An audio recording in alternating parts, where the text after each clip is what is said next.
चोपा तालुक्याला निसर्गाने भरभरून दिलेले असतानाही इथले शेतकरी, कष्टकरी, सामान्य माणूस आपल्या हक्काच्या मूलभूत सोयी सुविधांपासून कोसो दूर आहे. रस्ते नाही, पाणी नाही, पिकाला भाव नाही, शेती पीक विम्याचा मोबदला नाही. एकूणच चोपा तालुका हा राजकीय अनास्थेचा बळी ठरला आहे, असे परखड मत वंचित बहुजन आघाडीच्या जिल्हाध्यक्षा शमिभा पाटील यांनी व्यक्त केले. त्या चोपा येथील गौतम नगर या अतिक्रमित जागेच्या प्रश्नावर भेट देण्यासाठी आल्या असता शासकीय विश्रामगृहात पत्रकारांशी बोलत होत्या. यावेळी त्यांनी सांगितले की अतिक्रमण कोणत्याही जागेवर असो, ते तात्काळ काढता येत नाही. त्याला कायद्याने 15 दिवसांच्या अंतराने 3 नोटिसा दिल्या पाहिजेत. 45 दिवसांचा अवधी तेथील रहिवाशांना दिला पाहिजे. गौतम नगर भागात राहणाऱ्या लोकांची आज 3री पिढी तिथे राहत आहे. सबका साथ सबका विकास म्हणणाऱ्यांना आम्ही हा प्रश्न विचारणार आहोत. जागेवर जाऊन रहिवाशांशी बोलून कोणता निर्णय जाहीर करू, असे त्या म्हणाल्या. त्यानंतर त्यांनी गौतमनगर येथे प्रत्यक्ष जाऊन तेथे पाहणी करिता तेथील रहिवाशांशी बोलणे केले. त्यानंतर याबाबत जिल्हाधिकारी यांच्याशी चर्चा करणार असल्याचे सांगितले. तसेच याबाबत न्यायालयीन लढाई लढल्या जाईल असे सांगितले व गरज पडल्यास रस्त्यावर उतरून आंदोलन करू असेही त्यांनी बोलताना सांगितले. या प्रसंगी अशोक बाविस्कर, डॉक्टर नवल मराठे, गोपाळ सोनवणे, समाधान सोनवणे, राजेंद्र बाविस्कर यांच्यासह पदाधिकारी, कार्यकर्ते व समाजबांधव मोठ्या संख्येने हजर होते. सदर समस्येबाबत चोपा विधानसभेच्या आमदार लताताई सोनवणे यांना सुद्धा 26 जानेवारीला निवेदन देण्यात आले आहे व त्यामध्ये आम्हाला बेघर होण्यापासून वाचवावे अशी मागणी करण्यात आली आहे. सदर निवेदन देतेवेळी प्रभाकर सोनवणे, विकी शिरसाट, सुधाकर सोनवणे, राहुल सपकाळे, मोहन सोनवणे, संदीप मैराळे, विजय वानखेडे, लखन सपकाळे, पंकज बाविस्कर, समाधान पवार, महेंद्र बाविस्कर आदींसह ज्येष्ठ नागरिक, महिला व तरुण वर्गाची उपस्थिती होती.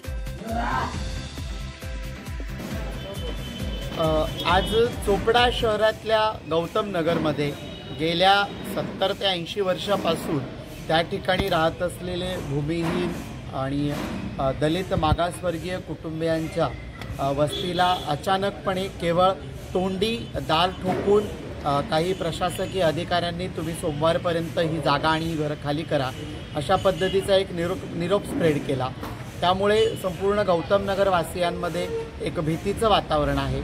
खरं तर अशा पद्धतीने शासकीय जागांवर अतिक्रमित जरी राहत असलात तरी कायदेशीर एक तंत्र आहे की त्याच्या नोटीस अदा कराव्या लागतात आणि कुठल्याही प्रकारच्या मौखिक पद्धतीने हे करता येत नाही. पण असं केल्याचं दिसत नाही आहे आणि त्यामुळेच हा प्रश्न काय आहे नेमकं, राज्य उत्पादन शुल्काचा तिथे क्वार्टरचा जरी प्रस्तावित प्रकल्प असला तरी त्या ठिकाणी राहणारी जी पूर्ण वस्ती आहे ही तब्बल 60 ते 70 वर्षापासूनची वस्ती आहे आणि कसेल त्याची जमीन आणि राहील त्याचं घर असे एकीकडे महाराष्ट्र सरकार म्हणतंय. 2022चा एक GR आहे की सर्वांसाठी घरे.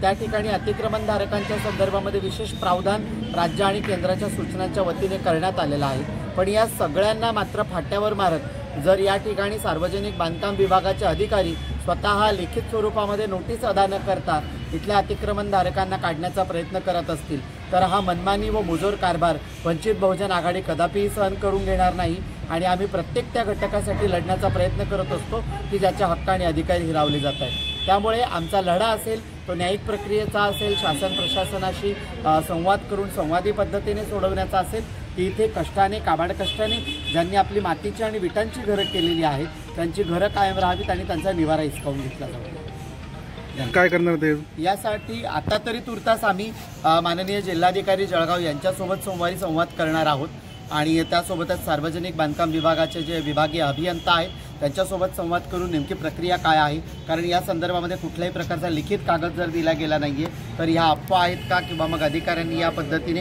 असा मेसेज स्प्रेड केला आहे का याची शहानिशा करून मगच आम्ही जिल्हाधिकाऱ्यांकडे सर्वांसाठी घरेच्या अंतर्गत असलेला जो GR आहे त्याच्यामध्ये 6व्या अनुसूचीमध्ये दिलेला जो काही प्रस्तावित नमुना आहे त्याचा आधार घेऊन कायदेशीर अर्जफाटे तर करणारच आहोत. त्यामध्ये आम्हाला समाधानकारक उत्तर मिळालं नाही तर रस्त्यावरच्या लढ्यासोबत न्यायिक आणि न्यायालयीन लढा देखील आम्ही लढणारच आहोत. डॉक्टर बाबासाहेब आंबेडकरांचा डॉक्टर बाबासाहेब आंबेडकरांचा वंचित बहुजन आघाडीचा वंचित बहुजन आघाडीचा वंचित बहुजन आघाडीचा प्रकाश आंबेडकरांचा, नगरवासियांना त्यांच्या घराचा न्याय मिळालाच पाहिजे,